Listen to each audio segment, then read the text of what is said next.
సంగారెడ్డి జిల్లా పటాన్చెరు నియోజకవర్గం అమీర్పూర్ మున్సిపాలిటీ పరిధిలోని బీరంగూడలో పార్లమెంట్ ఎన్నికల ప్రచారంలో భాగంగా బీఆర్ఎస్ నాయకులు ఇంద్రేశం, జ్ఞానేశ్వర్ ముదిరాజ్ ఆధ్వర్యంలో బీఆర్ఎస్ మెదక్ పార్లమెంట్ అభ్యర్థి వెంకటరామిరెడ్డికి మద్దతుగా ఎన్నికల ప్రచారాన్ని జోరుగా నిర్వహించారు.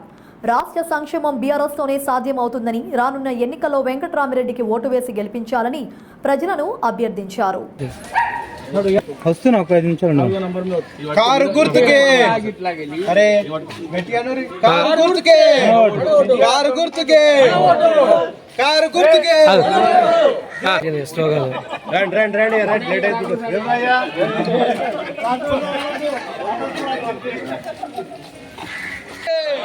కేసీఆర్ గారి నాయకత్వం, జై బీఆర్ఎస్, జై బీఆర్ఎస్. కారు గుర్తుకే కారు గుర్తుకే నరసింహన్న నాయకత్వం, నరసింహన్న నాయకత్వం, జ్ఞానేశ్వరన్న నాయకత్వం, జ్ఞానేశ్వరన్న నాయకత్వం, మల్లెశ్వర నాయకత్వం, సీనన్న నాయకత్వం, జ్ఞానేశ్వరన్న నాయకత్వం, గండు జ్ఞానేశ్వరులు. కారు గుర్తుకే కారు గుర్తుకే నరసింహన్న నాయకత్వం, జ్ఞానేశ్వరన్న నాయకత్వం. జై తెలంగాణ.